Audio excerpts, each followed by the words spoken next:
computer and Audacity in 3, 2, 1. All right, what's up, everybody, and welcome back to the Barbell Lifestyle Podcast. Today is a super exciting day because we have our first ever repeat guest. So this is his second time on with us, and this is Dr. Grant Tinsley. He is an assistant professor at Texas Tech, soon to be, I saw, associate professor. Congratulations. Thank you. And he is a researcher on all things intermittent fasting and time-restricted eating, as you guys know from, I believe it was episode 10 or 11. And now we're on episode, this is going to be either 32 or 33. So time has seriously flown by, but we've been really, really excited for this episode. And I know personally, I've had this on my list of episodes to do since the very beginning with you, Grant. But body composition testing and all things body composition measurement, whether that's with a DEXA scanner, BodPod, skin calipers, there's a bunch of different methods. And I'm sure we're going to get really into the weeds with all of them. But first, we just want to welcome you back and just introduce your background for anyone who didn't listen to that episode. And if you haven't, go back and listen to it. But give us a little bit more background about you, as well as your background with this field, because obviously we learned how you got into time-restricted eating and intermittent fasting, but this is a totally separate thing. And you are really in depth on the research on both. Yeah, no, well, first, thanks for having me back. I'm honored to be a repeat guest on the podcast. So I love this topic we're talking about today, probably honestly even more than the intermittent fasting topic. I don't know. I love the devices. I love the data analysis side for body composition. I think it's really interesting. It's another topic people are generally interested in. So my own interest in body composition testing started when I was a PhD student at Baylor University, and we were using a DEXA scanner. So DEXA stands for dual energy X-ray absorptiometry. So essentially, for anyone that hasn't seen one, it looks sort of like a big table with a scanning arm over the top. And to assess someone, they essentially lay down on their back, and a scan takes anywhere from about 3 to 12 minutes, depending on which mode and which scanner. But this arm just kind of gradually advances over your body, and you do get an X-ray. So you see your skeleton, the different kind of components of your body. It's a very low dose X-ray compared with some other medical procedures. But we had this device, which was really cool. I had never seen one. I really didn't have any background with body composition assessment prior to that. So we used this scanner for everything. Everyone threw around terms like the gold standard in our department. They're like, oh, DEXA is the gold standard. And the reports come out really nice. The values are very precise. It goes out to a bunch of decimal places. And I was kind of left with this impression like, oh, whatever numbers this device gives me, this is like the gospel truth. This is infallible. So during that time, this study came out essentially showing how carbohydrate loading, so just increasing your carb intake for a few days, could essentially trick the DEXA scanner into thinking you had more lean mass than you actually had. And I remember being very surprised by this, and it makes sense. Like when you think about kind of what carbohydrate is picked up as on the scanner and how there's water stored with carbohydrate, it makes sense. But I was very interested in this because I'm like, okay, so the numbers that spit out from this device, they're spit out, are not perfect. There are ways this can be tricked, and that started me down a long rabbit hole there at Baylor, and then now in my own lab. I've been here at Texas Tech for 5 years, and our laboratory has a bunch of different body composition assessment devices. I was just having this conversation with one of our students the other day, and I think we're at over 30 methods we have in our lab. We've accumulated lots of different methods. So I'm sure we'll get into some of those later, but we have a bunch of devices, and we have an interest in testing some things, maybe like we'll talk about today, testing devices that consumers might actually have access to. So just as one example, within the last month, we've started a study where we essentially went on Amazon and bought the 12 or 15 most popular at-home body fat scales, which all use bioimpedance analysis. And we're running a big validation and reliability study to look at how reliable these devices are and how accurate they are compared to our laboratory methods that we know are pretty accurate. So that's just a little bit of background. I'm happy to dive into any of that more, but that's how I got interested in this topic. Yeah, and I think it's interesting because we all have this different perception of body fat percentage and what that looks like. And, I think that's really interesting, that study that you're doing now with the home scales, because I have a number of clients who have that and they're asking me, how accurate is this thing? Like, should I? And this was when I was working. So for context, for all of you guys who maybe are just tuning into this episode because of Dr. Tinsley, or this is one of your first episodes listening, I worked in the lab at George Mason for the past year, or the past academic year, working with the BodPod scanner. So that's one of the methods that we'll talk about today, but it's a little bit more of an expensive option. And so a lot of my clients will have the, $20 home scale that tells you your body fat percentage. And they're wondering, should I come in and see you, or should I just stick with this?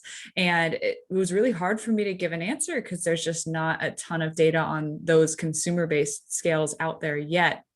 But I think one thing that would probably be important to do first is to just go through the different methods and the different measuring tools. That way our audience knows, okay, what are we talking about when we reference the BodPod, the bioimpedance, the DEXA, et cetera. And then we can kind of get into dispelling myths and misconceptions in this area. Yeah, no, that sounds good. Yeah. So why don't you walk us through all of these different equipment pieces and everything like that? Okay, that's a big, I will, definitely take a stab at that. So since we just mentioned them, I can start with bioelectrical impedance analysis. This is a really broad category. This might be, again, one some listeners are more familiar with. If you have any body weight scale that gives you a percent body fat, or lean mass, fat mass, anything like that, it is almost certainly using bioelectrical impedance analysis. So most of these scales will also have kind of the little silver electrodes that you're putting your feet in contact with. So generally, these devices work by injecting a small current into your feet. In this case, this travels through the body and is received by other electrodes. So the device sort of knows what it put into you in terms of the electrical current and what it receives, and it uses that to estimate the electrical properties of your body. So the actual values it gets are not what you're seeing on the body fat percentage. It's not truly measuring body fat or really body composition at all. It's measuring how the fluids and cell membranes in your body respond to this electrical current. And then from that, it usually estimates fluids of the body. And from that, it estimates body composition. So there are a few levels there going, and this is an important principle for any method. There's something the method actually measures. In very few cases is that actually body composition. Usually it measures something that's related to body composition. So those at-home scales, you're right, we don't have a lot of data on them. It's interesting. We have data on kind of the research grade bioimpedance technologies, and some of them are pretty accurate. Some of them are not very accurate, but we don't have a lot of information on these consumer scales, which is part of the reason we're running this study. Just for context, there are those, $20 or $30 scales. I think the most expensive bioimpedance device we have in our lab was about $15,000. So it ranges very widely. And it should come as no surprise that the accuracy of this technology varies widely. Of course, if you can sink $15,000 into developing a machine or charging that for it, it tells you something about what went into it and how well it was validated and developed. On that note, there are, so the common scales people use largely just have those electrodes in contact with your feet. In our lab, and another device people might actually be familiar with, because I think a number of supplement stores have them, maybe some gyms, would be something like the in-body scale. So the in-body bioimpedance scales often have electrodes you put in contact with your hands. So you're kind of holding these little handles that have electrodes on them. Your feet are also stepping on electrodes. So now we're kind of capturing more of the body. So we're injecting these currents at different points in the body, collecting the information at different points in the body, is giving you a little more information. Some people might also be familiar with, I don't know if either of you have used the little handheld bioimpedance like Omron. Yep. It looks like a little, I don't know, video game controller, and you hold it straight out. And so that would be the other end of the spectrum where you're just looking at the upper body. So that's broadly bioimpedance. They all work through that same general principle, but large range of quality and accuracy. Another kind of common method, and this is one that I do recommend for people in sort of limited resource settings or individuals who want something, would be something like simple skin pulled calipers. So lots of people may be familiar, but this, essentially there's certain sites on your body where you will pinch the layer of skin and subcutaneous fat and get a measurement of that skin fold thickness.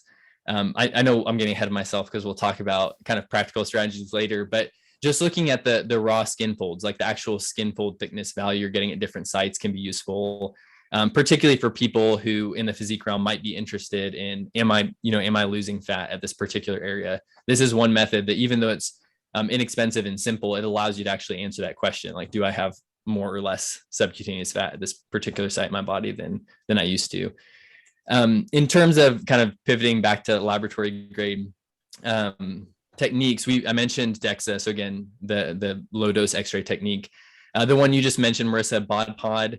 It's kind of, I don't know, fancier name is air displacement plethysmography, but everyone will know it as BodPod.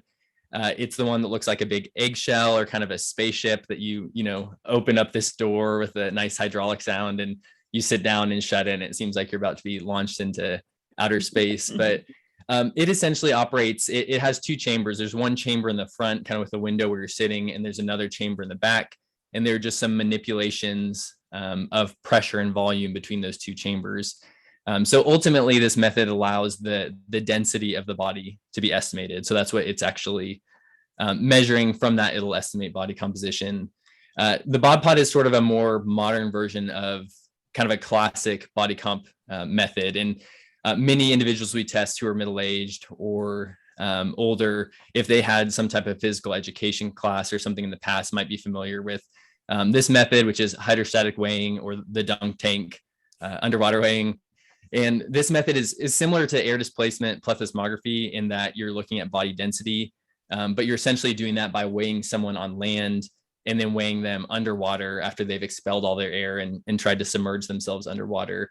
And kind of based on those differences, the weight on, out in the air and underwater, you can estimate body density. So most people like the BodPod better because you can just kind of sit down in there. You don't have to be submerged underwater. It's believe it or not fun for people to blow out all their air and then get dunked underwater and have to try to stay still underwater. So it is still a decent method, and you see it used some, but it's kind of, in my view, on its way out in favor of BodPod.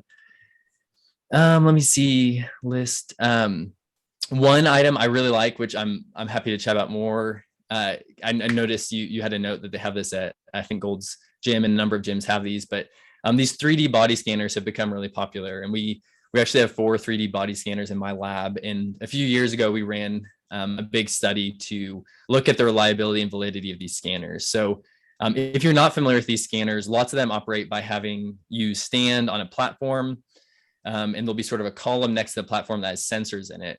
And often these sensors are actually the same sensors that are used in video gaming systems that are interactive. So like the Xbox Kinect sensor, for example. And you get rotated around on this platform, and the sensors scan you, and they build a 3-dimensional avatar of your body. So once the scan's done, you have a little avatar of yourself you can spin around in 3 dimensions, which is kind of neat. So we have several of those that we've looked at. One interesting thing about this technology is it's becoming a lot more accessible because there are several smartphone-based apps, which it shouldn't be a surprise to us with how good our cameras are on our phones, that you could also use the camera in your phone to do this. So there are a number of apps now where you can either have someone else scan you or sort of set up your phone and take a few images, and it will knit them together into an avatar. So it's kind of an interesting one. And I would say on the more promising side in terms of some of the metrics it can give you for, individuals like yourself who are maybe wanting to give a accessible and, potentially affordable method to a client that they could administer at home and say, send you the results, and you could help them interpret and such. I'll pause there in case I'm sure I've missed maybe methods you want to talk about or said too much or too little. So I'll pause there for some feedback. I didn't know about the phone scanning kind of apps. I've never heard of it. I'm going to have to look into that because I think that'd be really cool to implement with clients.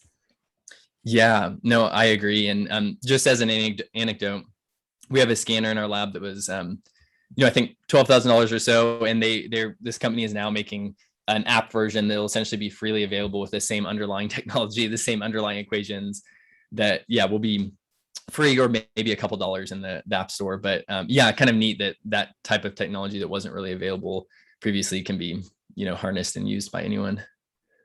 Wow, that's really interesting. So we have all these different methods. A quick side note too, it's funny because the first ever body fat scanner that I used was the little handheld, like the little video game controller. Yeah. And this was when I had first started like getting into fitness and then first started personal training. They had them like at the trainer desk at my gym.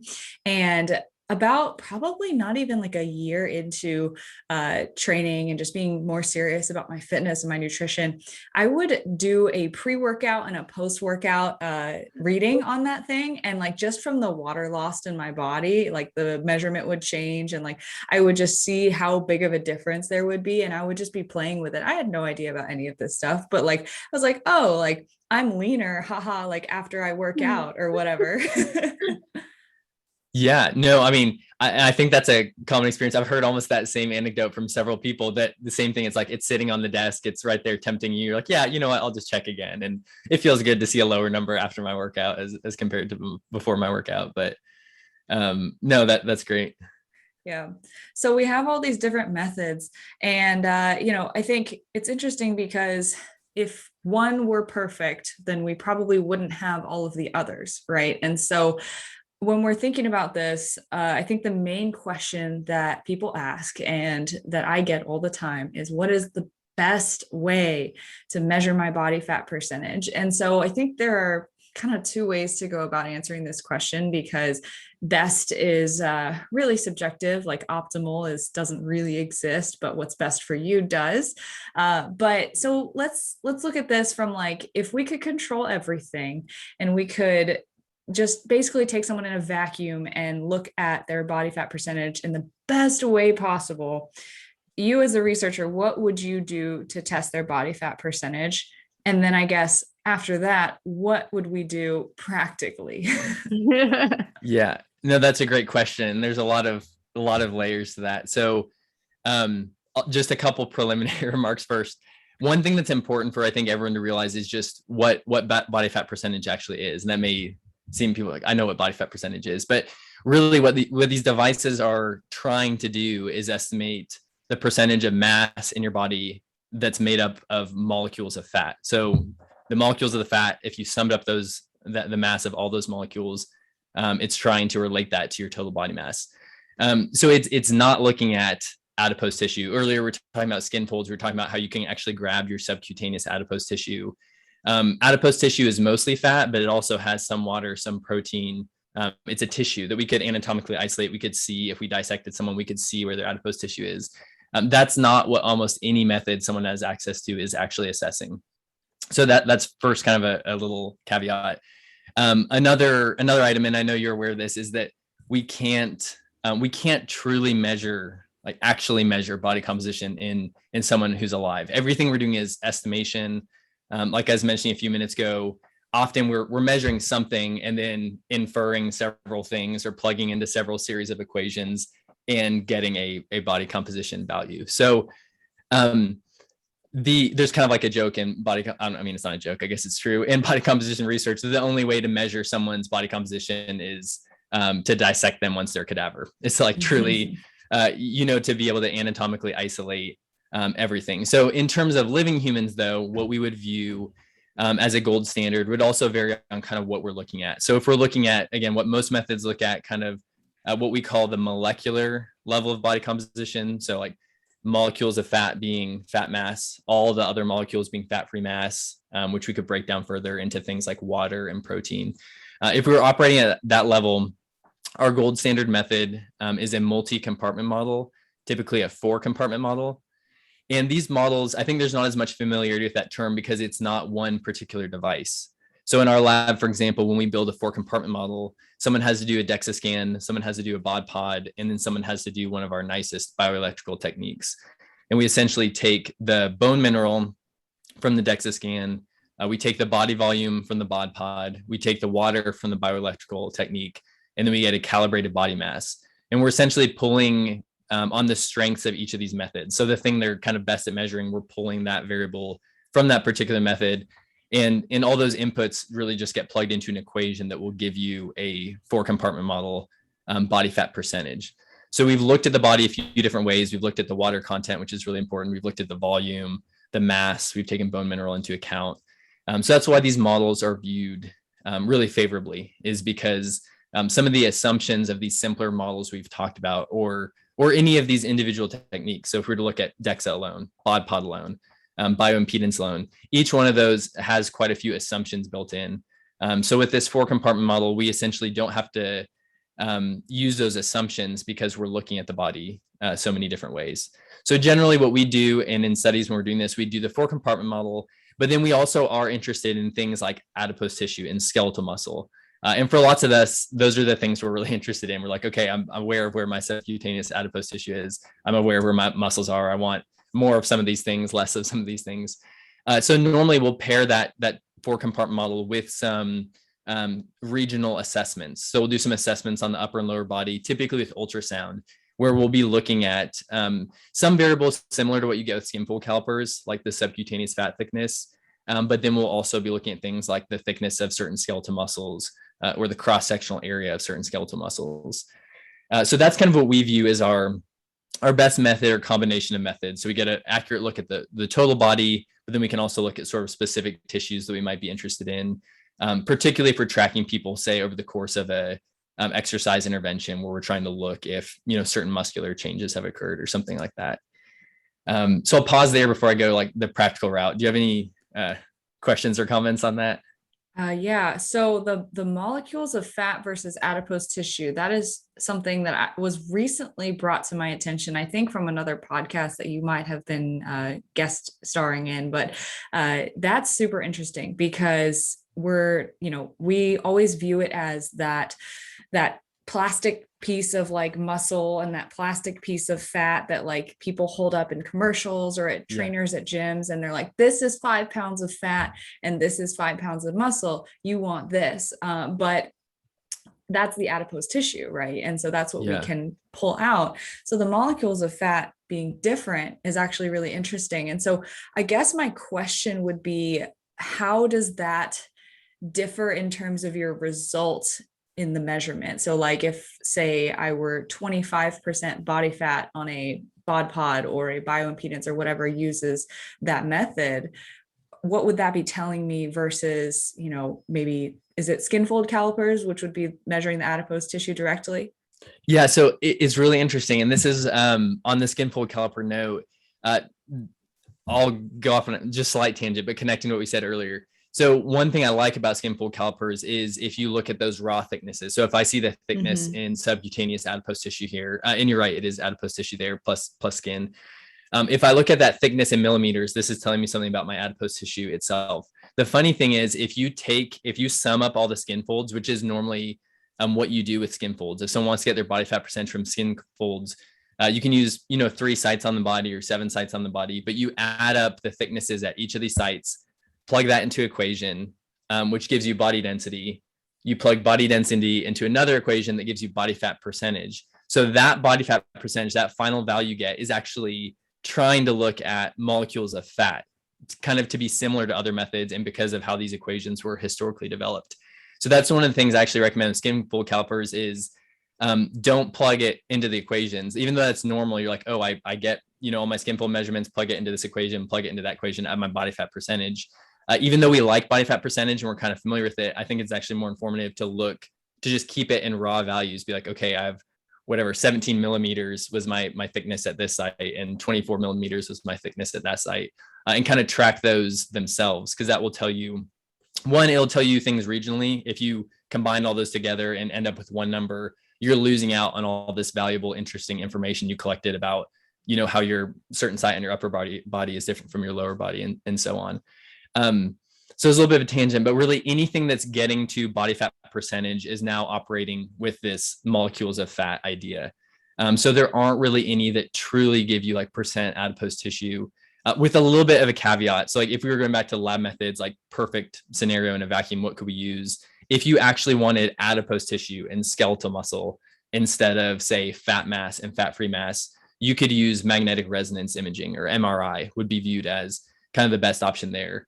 But that's probably even less accessible in many contexts than a 4-compartment model or DEXA or something like that. So, outside of research, MRIs for body composition are not really used. But that would be the type of assessment that could get you values of actual skeletal muscle and actual adipose tissue. In one last note, they are different things. It's a little bit of semantics. Some people might not care about the distinction. I think it's important just so we understand kind of like what we are actually talking about. But there is, of course, quite a bit of overlap between the molecules of fat and adipose tissue. So all the molecules in adipose tissue, if you looked at all of them, most of them are fat. Skeletal muscle and fat-free mass is a little different because you have protein everywhere in your body. And lots of it is outside of skeletal muscle. You have water everywhere. Lots of it is outside of skeletal muscle. So it's common for people to see like, oh, I saw a change in fat-free mass and assume all of that was skeletal muscle when in some individuals, skeletal muscle might be like half of their total fat-free mass. So sorry, that was like tangent upon tangent. So I apologize. No, that's perfect. And I think that segues me nicely into one other thing that I wanted to touch on before we get into, okay, well, how do we practically apply body fat measurements? Is so when we're thinking about, okay, there's molecules of fat, there's adipose tissue, there is overlap. I'm curious, and this kind of goes into the discussion of like, there are these built-in assumptions that these machines have. So I know that one of them is, I believe for DEXA and BodPod, but you can correct me if I'm wrong, of course, is the assumption of body water, or what percent body water there is. And so if we say go into our DEXA scan or our BodPod having drank like a gallon of water prior, like that's going to change our measurement. Or if we come in fasted, that's going to change our measurement. And so there are certain ways that I like to recommend people go into body fat scans so that things can be consistent from measurement to measurement.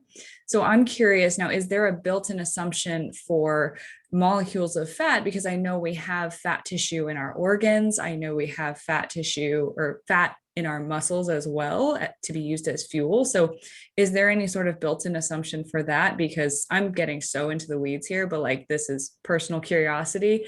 We have body fat elsewhere other than just the places that we grab on our body and say, I want to get rid of this, right? And so it's not just belly fat and arm fat and whatever.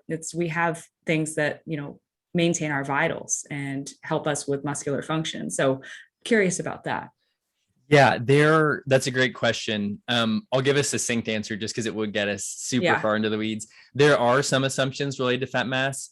They're probably not quite as critical as particularly the one you mentioned about water. Not quite as critical as the fat-free mass ones. The fat-free mass ones, because of the size of the compartment and how much more variable those things could be. Again, what you mentioned is a perfect example of hydration. Those can tend to affect things more. And what you mentioned with water is a perfect example. If, you were in the lab here, we put you on the DEXA scanner, you got off, you drank over a safe amount of time, a gallon of water, and you got back on. Essentially, all of that would show up as lean mass. And it could trickle over into errors in the fat mass itself. But at the simplest level, it'd likely be that you'd have similar fat mass on the scanner, much higher, decent amount higher lean mass because of that gallon of water, which would artificially decrease like your body fat percent number, largely as a function of just having more lean mass. But yeah, on the fat mass, there are some assumptions baked in. We don't focus on quite as much as fat-free mass because the fat-free mass assumptions we know are variable within groups and individuals. We know can be manipulated or violated due to things like eating, drinking, exercising. So yeah, we typically focus more on that side, but yeah. Right. Okay. Let's go back to where we were because I was just really, really going on that. But so the practical way to measure body fat, obviously a lot of this has to do with what someone has available to them in their like local area. But what would you say, I guess, if they have a number of these machines around and, maybe they are somewhat on a budget or, they're just really invested in their journey though. And they want to know, okay, what should I do to get my body fat percentage? Should I drive 2 hours to the nearest DEXA? Should I go to the local BodPod? Should I just buy the home scale? Mm-hmm. What would be your best answer for that? Yeah, for that, I'm going to start kind of at the ground up. I'm going to start at like very little resources up to like, if you have some of these around. So first off, like as a very affordable, practical, I'll recommend a very affordable and practical method. I'll say if you don't have access to something that's at the quality of, say, BodPod, DEXA, laboratory grade bioimpedance, like one of the nicer bioimpedance or above. So if you don't have access to something like that, I would give some thought to whether or not you actually need to be assessing body fat percentage itself. Not that you won't be measuring your body, and I'll mention those ways in a second. But again, skin folds being a good example.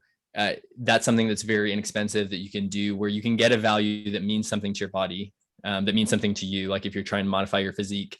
But it might not be as advisable to plug the numbers you get from these skin fold thicknesses into a bunch of equations and get some body fat percentage that may or may not be accurate. So starting kind of at zero resources, first I'd say pairing with whatever else you do. I think there is still some merit in estimating body weight. So we know that, tracking body weight changes alone is not ideal, and that it could certainly be misleading. But if you compare a body weight measurement with some of these other simple techniques, it can help you interpret in context. So body mass measurements, you were getting to this a minute ago, or it's come up, I guess, a couple of times already. But whatever you assess, it should always be standardized. The absolute ideal is after an overnight fast, after you've avoided, haven't had anything to drink. In the morning, fewer things have happened to your body that could mess things up. And we've done some research on this, but the later you go in the day, the more things that have happened, whether it's eating, drinking, physical activity, whatever it is, more things have happened that can mess up many different techniques. So it's hard to get away from first thing in the morning being ideal. So first thing in the morning, say body mass estimate, and then two very simple methods that I recommend. One is the skin fold calipers. The other is circumference estimates. So both of those, you could, for $10 or less, get what you need: a flexible tape measure, some decent but cheap calipers. In there, the nice thing about this is you can track a variety of body segments. And if you have something as simple as the skin fold thicknesses or circumferences and body mass, you can make some decent interpretations. So simple example would be like, let's go with a classic scenario where, say, someone was tracking their body weight and they were discouraged or frustrated because it was staying, just flatline, absolutely the same over time.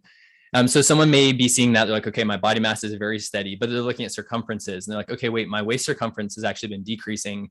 My upper arm and thigh circumferences have been increasing a little bit. And let me think about what's happened. It's like, oh, I increased my protein intake because Marissa and Christy told me to, and I've ramped up my training, and I'm doing this because Marissa and Christy gave me this great program. And it's thinking about it and be like, okay, so my body mass is staying the same, but I might be losing fat in certain areas, might be gaining muscle at other areas. And now this person has a lot more information and is likely more encouraged and just has better feedback about what's actually happening, as opposed to if they were just looking at the scale and saying, wait, this program's not working because my body mass isn't changing. Exact same thing with the skin fold calipers. You could see, okay, or say someone is bulking, so to speak. They could be looking and say, okay, my body mass is increasing. I'm concerned. I don't want too much of this coming from body fat. And they're like, okay, my skin fold thicknesses at these different sites are staying pretty much flat. It doesn't seem like my subcutaneous fat, at least, is increasing. My body weight is going up. My performance in the gym is going up. My strength is going up. It's like, okay, it's reasonable to infer that I'm gaining weight, hopefully primarily from lean mass, hopefully primarily from muscle. My performance increases would support that. The lack of increase in subcutaneous fat thickness would support that. So you could have something with just body mass if you wanted to do all three. If you're, really gung-ho with circumferences, skin folds, and body mass, you could have a ton of information without ever really getting a true body fat percentage. So that's kind of one I'd recommend if you want to be like, so for someone that's pretty meticulous about it and really wants to look at this, but again, sort of limited resource setting. If you do have access to, say, a lab or a testing facility where you could periodically get a more advanced assessment, whether that's BodPod or DEXA, you certainly could do that. I would recommend the same things, get the most bang for your buck, especially if you're paying for this as a service. Make sure you've standardized identically each time you go back. If you're going to go every 6 months and say, I just want kind of a big picture check-in with a more advanced method every so often, I would, get the maximum value out of that. Understand there's still error in those devices. They're not perfect. So still interpret in the context of these shorter term assessments you're doing, even if it's something as simple as body mass and circumferences. So that's kind of the big picture on the limited resource setting. Do you have other questions or things you want to chat about there? Well, I was going to say, I think when it comes to a client asking, or just someone in general saying, what is the best method? Well, I think it's important to ask, well, what are you trying to measure? What is it that you're looking for? What are your goals? So if you have someone who's just a general pop like lifestyle client who just wants to get a good idea of their body fat and just seeing how it progresses throughout their time with the diet or just kind of over time in general, I think it's fine to have those, little scanners or the scales at home, because it's a general measurement that you can kind of get a decent idea if it's going up, if it's going down. And it's like, what if it tells you it's 18? Well, that doesn't necessarily mean that you might be 18%. It might be off a couple here and there, but it's still something that you can kind of track the trends. But I think it's important if maybe we are a bodybuilder, we're a competitor. And so if you do a 3D scan or something like that, and you can see, well, actually, it looks like my left arm is a couple inches bigger than my right. And that's something that I might not have been able to see in pictures, but now I have a good idea that maybe I have a little bit of, I'm not as symmetrical as I thought I was. So I think it kind of just getting an idea of what the client is looking for, and that can kind of point you in a better direction. Yeah, I think that's a great point. And I'm glad you brought up the at-home scales again, because one thing I was going to mention is I know some people like them, and it is a good point of feedback. One thing that I think is helpful for anyone using those methods that are honestly, this is true of any method, but especially for these methods that we know might not be quite as accurate, would be to kind of view their body fat percentage as a range. And I think some people have an idea of this, but again, going back to even, when I was a graduate student, I'd see DEXA spit out a body fat percentage and it looked so precise. And I knew this was an expensive machine. It was easy to think, okay, 18% is 18%. But then if you have this concept of, okay, there's some error in the device, like say for DEXA, it was very good. It was 1.5%. You'd still have this idea of like, okay, this could be 16.5%. This could be 19.5%. And this idea of a range, and knowing that small changes within that range may or may not be real. So for someone with an at-home body fat scale, something I think that can be useful is during a period of weight maintenance, this could be a week, just say like, okay, I'm going to hold everything steady for a week just to get to try this, would be every morning, exact same way, like standardized, fasted, all this, assess your body fat percentage, and do that, say, every day for like 4 or 5 days in a row, where there are no true real changes going on. It's very short term. You haven't gained or lost a large amount of, say, fat or muscle during this time. You're keeping things at maintenance, calories, all this, and just look at how much the numbers vary. So if over the course of like, say, 3 to 5 mornings in a row, you're like, okay, I've ranged anywhere from 16 to 20%.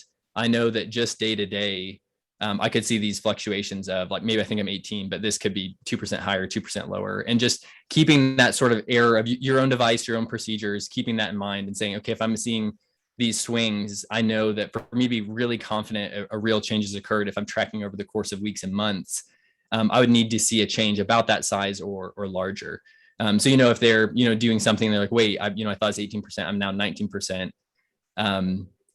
That doesn't necessarily mean, oh, you've increased body fat. You can think about, it's like, wait, no, I know I've been tracking calories well. I feel better. I feel like I look better, getting all these other points of feedback can be useful. So anyways, that idea, I think, of just sort of interpreting as a range and having some concept of there is some error built into the device, and I really need to see a change larger than that error to be confident something real has happened, can hopefully be helpful for some people. Yeah. And I think that's so important to note. Like you mentioned, the best DEXA out there ranges, 1.5% above or below.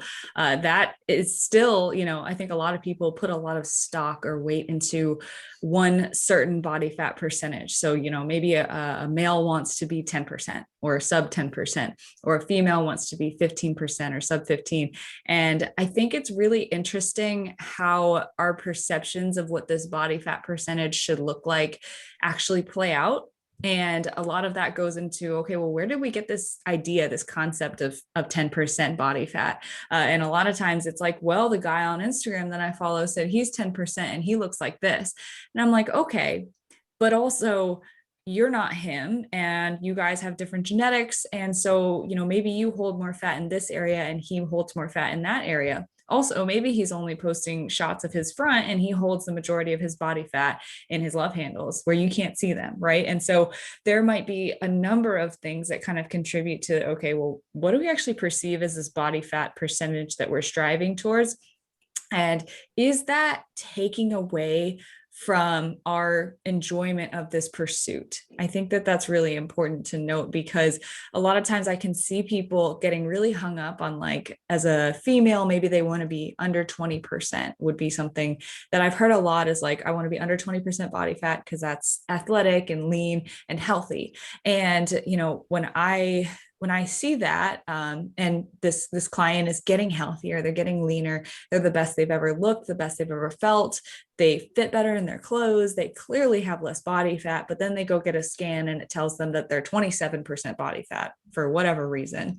And then they're immediately discouraged. What is that really doing for us, right? And so I think you mentioned earlier in our email thread, you were curious as to whether or not we use or encourage body fat scans with clients. And I really think, for me at least, it's something that I will encourage if someone can really remove themselves from the attachment to a specific number, and really, just like you said, looking at it as a range and looking at it as something that just changes over time. So what we really want to see, whether it's the BodPod, the DEXA, your scale at home, you want to see a change over time if you are standardizing that measurement and you are going the same way every single time, every measurement, and you're seeing that number, ideally, if you're trying to get leaner, decrease over time, or hold steady if you're trying to gain lean muscle mass, rather than looking at it as, I must be this percent and that is my end goal in life.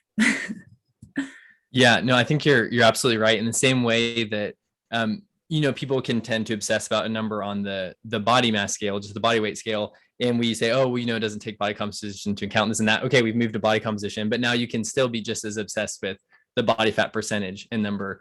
And unlike body mass, there's more error in assessing something like body composition now that we're splitting body mass up. So I think you're totally right. And I completely agree on the multiple points of feedback. And whenever we're, discussing body composition and talking about kind of practical take homes, I always, even though I love body composition testing, I think it's really interesting. I'm always like very discouraging of making like a large programmatic change if body comp is, say, the only variable apparently trending in the wrong direction. Again, particularly with these small changes that may or may not even be real. It could just be, error of the device, or even if you feel like you standardize something was different that you didn't realize day to day. But if you're like, I look better, like you were saying, I look better, I feel better, my performance is great, all this, but, body fat went in the wrong direction. Let's scrap everything with the program and try something more extreme. I think that's a dangerous situation the suboptimal situation to be in. Yeah. And that's why Marissa and I take a lot of biofeedback from our clients. So it's not just the weight that we see on the scale. We don't, you have to get your body fat measured. We don't do that. So we're still looking at pictures. How are you feeling? How's your energy? How are you sleeping? Like, how is your strength in the gym? How are your workouts? Because that's super, super important information. Because a lot of times Marissa and I will have clients who throughout, 3, 4, or 5, even 6 months, maybe their weight doesn't change at all. And if you were looking at just that, they might be like, well, this program didn't work for me, but then their pictures show a completely different story. So I think it could be the same thing where they take their body fat, maybe pre, during, and after, and it doesn't change, or it goes in the wrong direction. They're like, oh, well, this program didn't work, but it's like, no, look at your pictures. Yeah, no, that's neat. And that's just as one, I know we talked about it, and it's interesting as one plug back to the technology. That's one thing I think is really interesting about the 3D scanners is they do have, their equations to give a body fat percentage, but sort of similar to what I was saying at Skinfolds, I would not completely discourage it, but think about not using the body fat percentage, but just looking at the avatars, because pictures are useful and you can try to standardize it, but the avatars are very standardized on the positioning, everything. So you can see, even at, say, body mass hasn't changed, like you were just describing, I see how your body shape has changed, which is likely reflective of, these body composition changes. So I think there's definitely a place for like some use of technology, but those, like you're talking about, holistic interpretations and kind of putting everything in context and not jumping too far based on one body fat test. And the avatars are pretty interesting. I feel like they're fairly accurate, at least just from so I remember I did one before I did a prep in 2000, I think it was my 2020 prep, but I remember I filmed it and I remember looking at the video and then looking at my avatar and I was like, wow, like that is like spot on. Yeah. No, it's pretty neat that our nicest scanner was actually, it came from the fashion merchandising industry. So I think they're common, particularly in Europe and higher end clothing stores, where you go in and you do a scan and it saves all your measurements. So it's like, okay, I want this, whatever, this dress, this outfit. And it's like, you have my measurement. So it custom makes them based on the measurements from the scan. And they are very, very reliable for those circumference estimates, and very reliable for the volumes also. So yeah, it is kind of interesting. Something that's bridged that I think was very good in fashion merchandising. They would use it in military also for like uniform fit. Or I have a student in my lab who I think they used them at Disney when he worked at Disney for their like outfits and everything there. They would scan them and have all their measurements and then just custom make their clothes based on this. So no, you're right. They're pretty good on those actual measurements. So it is kind of neat from the physique side to just be able to kind of visualize in 3D. It can tell you things that like one number, like 20%, doesn't necessarily tell you.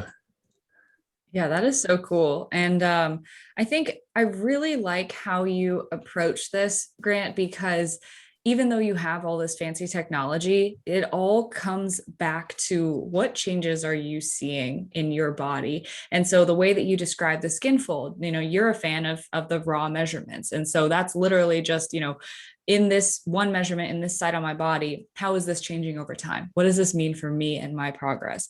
And then when it comes to the avatars, you're visualizing it. And all these different methods, you're still coming back to, okay, well, like what change are we seeing over time? And like, how can we look at this in a way where it actually means something rather than just throwing a number on someone as a label? And I think that's really important. And it kind of goes back to how Christina and I said we, manage our clients. And again, I don't push a body fat measurement. If someone has a scale, if someone has the access to a place, I'll be like, sure, why not? If you can look at that information and take something from it, that's great. I'm here for it. Send it over. But I'm never going to be like, you have to do this because this means everything. And so what we do is the circumference measurements, like you said, photos, like Christina said, and body weight. And from those three things, like you said, you can have an amazing amount of information just from those three things alone. And I love that you have literally hundreds of thousands of dollars, if I'm not over exaggerating, of technology. And you're just like, yeah, just go buy a tape measure. And you can learn a lot from that. Yeah, no. And it's part of the difference between when we do a research study, like say, going back to intermittent fasting, if we're wanting to see if this changes body composition, there's certain things we have to do on the research side and certain things we definitely want to do if we're talking about groups of people. But when you get to kind of the side working one-on-one with clients, like from practitioner to client, yeah, it's a different story and there's more room for kind of holistic interpretation. I don't think we could get a research study published if we were like, oh yeah, we just subjectively assessed the avatars and like 75% of them looked better after, this intervention. But when you're working with a client one-on-one, especially if that is the end goal, they're like, I want to, whatever, change my shape. I want to look better. I want to feel better. I want clothes fit better. It is, it kind of changes the conversation. So no, I appreciate that. And we do try to kind of bridge the gap between rigor in the research side of things and, how do groups respond to things, while also considering like, okay, what does this mean for an individual, and trying to make it, the information relevant to individuals who are just wanting to improve their health or physique or whatever it may be. Right. So I wanted to go back just a little bit on the machines themselves and the inherent error that we have with all of them. So you mentioned about 1.5% on a DEXA, or maybe just the best DEXA out there. What about the other measurements that we have? So we have the BodPod, calipers, in body. Do you know much about like the range of error that we have there? Because I just want to give our audience like just a snapshot perspective of like how much these things can range from within themselves and then compared with each other. Yeah. So there are, and you just hit on it with the last part, there are kind of two ways to view this. So one is how accurate is a device relative to a gold standard method. So for most of these methods, that's looking at as compared to say a 4-compartment model. As a quick side note, you get into some issues like where manufacturers will say, oh, our error rate is 2%. And you look back at it and they've used some other method that's not actually a gold standard method to supposedly validate their device. So you have something being compared to something that isn't the gold standard, that isn't necessarily correct. And it just kind of becomes a quagmire. But yeah, so one is how accurate they are relative to a gold standard. The other is how reliable they are. So like, how much will you get if your body was just the same? How much will you get the same values over and over? And that's kind of the idea I was getting at when I said, if you have an at-home scale, and Christy, you were saying this, you're right. If someone gets 18%, it may not actually be 18%, but if they're trying to track their change over time, that may not matter. What matters is, can the scale tell that it increased? If it went from 18% to 21%, are we confident that's real change, or vice versa if it decreased? So yeah, there are a couple levels there. So I won't go too much in the weeds. There are a bunch of different metrics to look at this. So even when someone says the error rate, it kind of depends on which metric you're using, how high of a bar you want to set. One really common method or metric used to compare the accuracy of a device compared to gold standard is called the standard error of the estimate. So many devices, if you hear without anyone saying anything else, like, oh, the percent error on this device is 2%, they're likely talking about the standard error of the estimate, or it's also possible that they're not sure what they're talking about, which is, that happens too.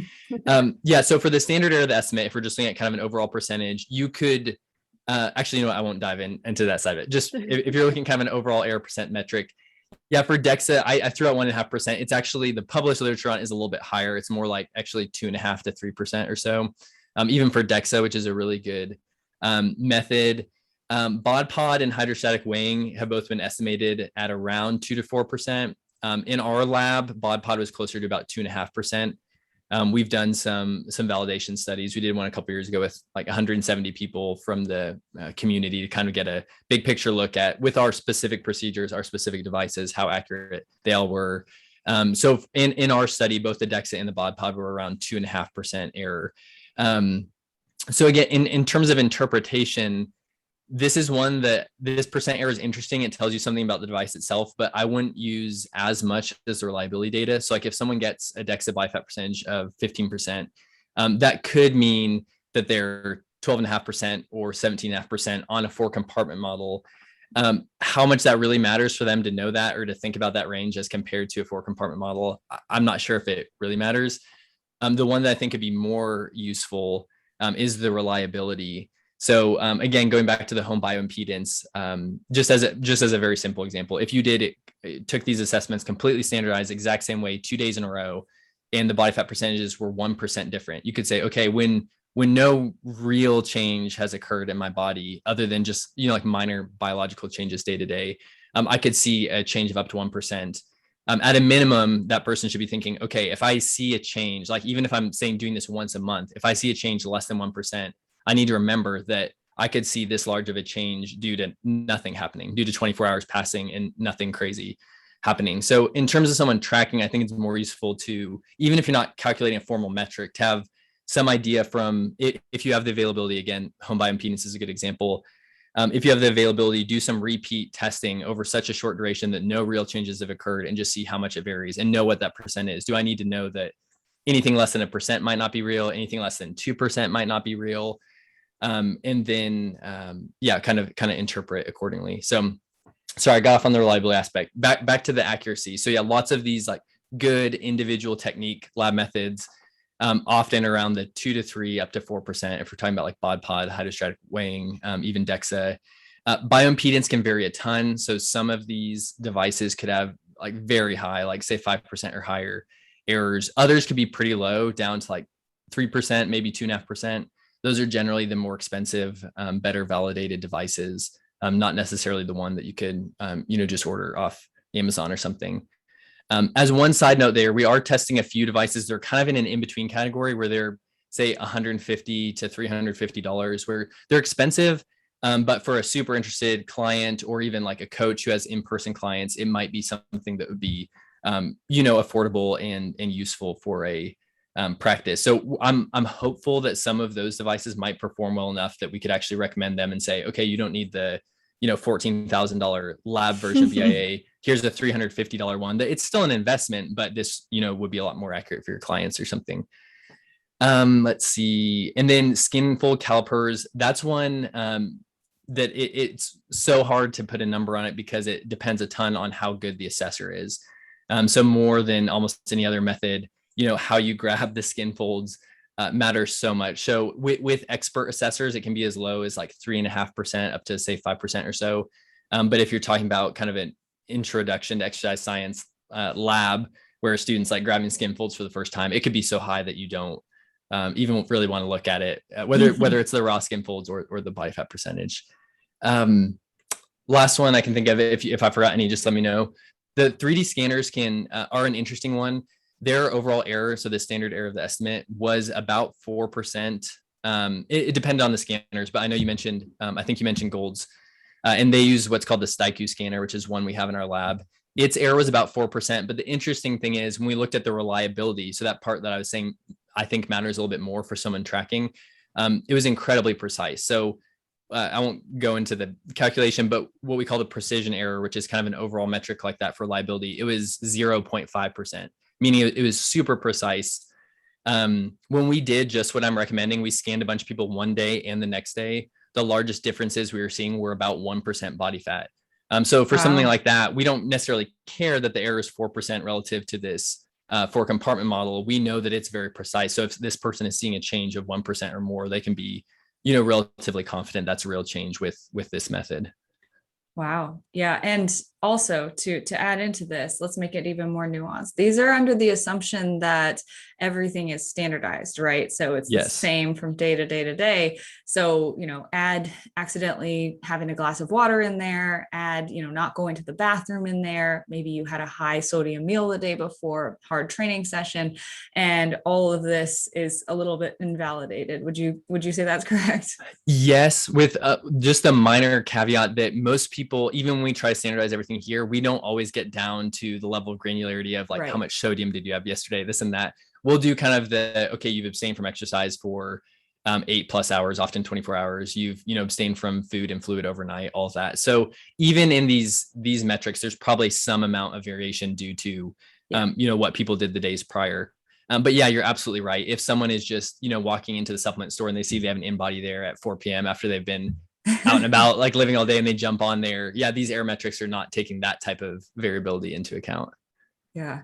Yeah. So that's really important to note too. And I know personally, I'll give an anecdote. So I did a BodPod because I obviously had access to it for the last year, but for pre-diet phase and post-diet phase. And I tried really hard to do like everything that I could. So if I pulled out my BodPod report, you could see on the first one, I actually wrote down like a bunch of things about the day. I was like, it was this time, it was, at this, I was wearing these clothes, and I even wrote down the phase in my cycle that I was, because I know that there's differences in like how much water you hold and how bloated you are, depending on where you are in your menstrual cycle. So I wrote that down and actually made sure to test like as close to that point in my cycle as I could.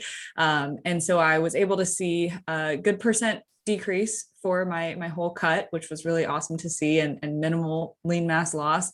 And for me, like, someone who's very science interested, someone who's very, I coach others, like this is obviously something that I care a lot about. For me, it was worth it to take all those extra steps, right? Like, so I didn't have any water, didn't have any food. I will say driving to the lab that morning with no coffee was one of the hardest things that I've ever done. But yeah, so for me, that was definitely worth just the time investment of like making sure that I did standardize it from measurement to measurement. And, the clients that are coming into that lab, they're paying, $60 to $75 for one measurement. And so that's a substantial amount of money. So like, definitely make sure that you're taking those measures. And especially if you're going for a more expensive one, like the DEXA usually ranges a little higher than that, at least in this area that I live in, make sure that you are making sure to standardize it as much as possible. Like, obviously you can't control some things, but just try to keep your diet relatively stable. If you have macros or calories that you're hitting, try to hit those. Keep water the same, go to the bathroom first thing in the morning, that sort of stuff. Yeah, absolutely. Absolutely. No, and that's a great anecdote, and that's a great way to do it. Yeah. So I don't think there's much else that I had to touch on in this episode. Christina, am I missing anything big? Well, one of the things I was going to kind of mention is I think that especially for us and for a lot of our clients, like we're very focused on body fat percentage because we have an aesthetic goal, or we want to look a certain way, and we're following a program. And so we want to see, did we make progress? Did we not? And so I think it's also interesting to point out, though, that a lot of these scans can give you a lot of information about your overall health. So not just aesthetics, but for bone density, like that's super important to make sure that your bones are in a good, healthy spot. And not only that, but visceral fat too. So you have someone who might appear to be very lean, but maybe on the inside, maybe has some things that aren't going on that need to be kind of fixed or adjusted. So I think it's important that it's, if you look at, or if you're listening to this episode and you're like, well, I think I look good, so I don't think I ever need to get a scan. I think it is important to every now and then, or maybe, I don't know, once in a blue moon, or maybe Grant, you have a different perspective on this, but just to kind of make sure internally things are looking okay. Yeah, that's a great point. And yeah, all the items you just mentioned would be, you could assess via DEXA. And that's another good thought about the devices. It's like, okay, what are they actually assessing? Again, 3D scanners who said they're cool and this and that, but at the same time, there's nothing internal to your body that's being assessed. It's collecting, visible and infrared light off the surface of your body. Whereas the DEXA scan, it's like, yeah, I can look at my bone mineral density. I can look at different segments of my body under the skin, can look at visceral fat.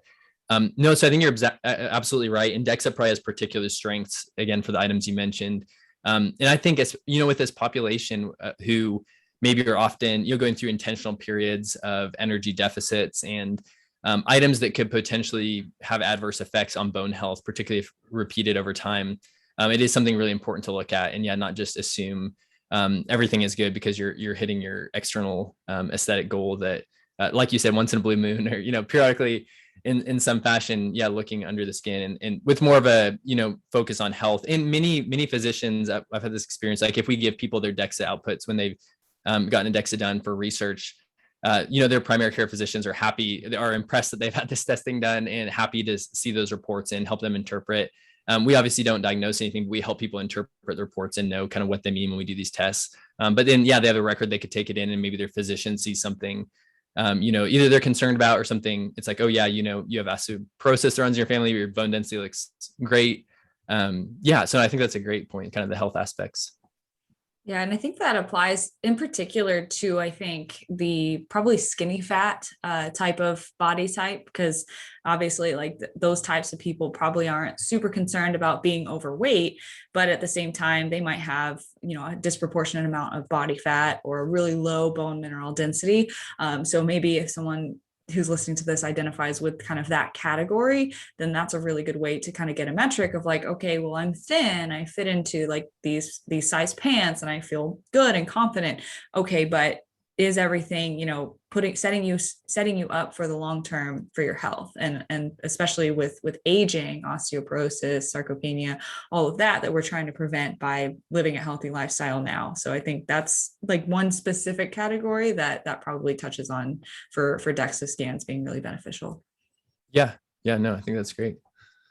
Yeah, not to go off on a little tangent, but I feel like sometimes for like you mentioned, Marissa, that body type of the skinny fat, they're like, well, I don't need to work out. I don't need to run. I don't need to do anything because I look okay. But, there is that side of bodybuilding and resistance training and cardiovascular that does help your health in general. And I think there's a bonus of you look a little bit better, but I think it's important to do something and be active in some certain way. Yeah, absolutely. So Grant, is there any topic in this realm of things that we are completely missing, or anything that you wanted to add on any of these points that you think is really important for our audience to hear? I don't think so. To me, I think we've hopefully addressed the topics at a appropriate depth level. I mean, there are plenty of weeds that we could explore, but I think currently as the conversation sits, hopefully it's a good introduction to some of these topics, and hopefully a good level of detail and just some thoughts to think about for people who may be assessing body composition. So no, I don't have anything major that I'd want to jump in with at this point. Awesome. So just to wrap up with some key takeaways, I want to just hit on them. We already touched on them, but I want to just go over them again so that we know what we're walking away with here in this episode. So first and foremost, focus on a measurement that you can take reliably over time, and focus on that change over time. So a method that's practical for you, that might be getting a scan or an advanced method every 2-3 months or so, but it also might just be taking body circumference measurements with a tape measure.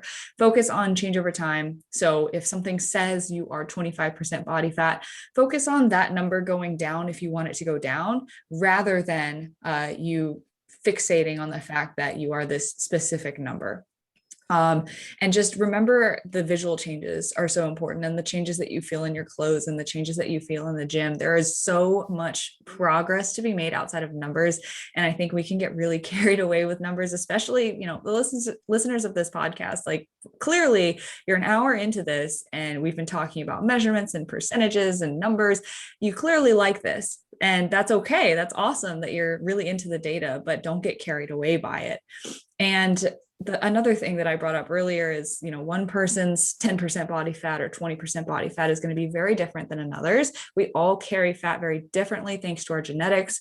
Some of us curse our genetics for it. Some of us thank our genetics for it, but that's just the way that it goes. And so ultimately, fixating on a specific number as your end goal is probably not going to look the way that it looks on your favorite Instagram model. So try to focus on your specific change over time in you, rather than someone else that you're just watching and idolizing. And then finally, like we went over, all of the methods that we have gone over have their own inherent errors. So focus on your body fat percentage if you're going to do that as a range, and not a specific 1-point number that can't change, because it will fluctuate and vary depending on what method you're using day to day and over time. Any other takeaways? I endorse that message. I don't think I need to add anything. Great. Grant approves this message. Yeah. Awesome. I was just going to say for our listeners, again, if you are new and you haven't listened to Grant's previous episode, it's actually episode number 10. So I would recommend going back and listening to that, especially if you're interested in learning more about his background. And it's also just a really good episode in general. Yeah. More misconceptions debunked there for sure. Yes. Yes. Awesome. Yeah. Christina, do you want to close us out? So thank you guys so much for listening to another episode. If you haven't already, make sure you're subscribed. You can find me on Instagram at Christy Fit. You can find Marissa at Marissa Roy Fitness. And Grant, if you want to tell our listeners where they can find you.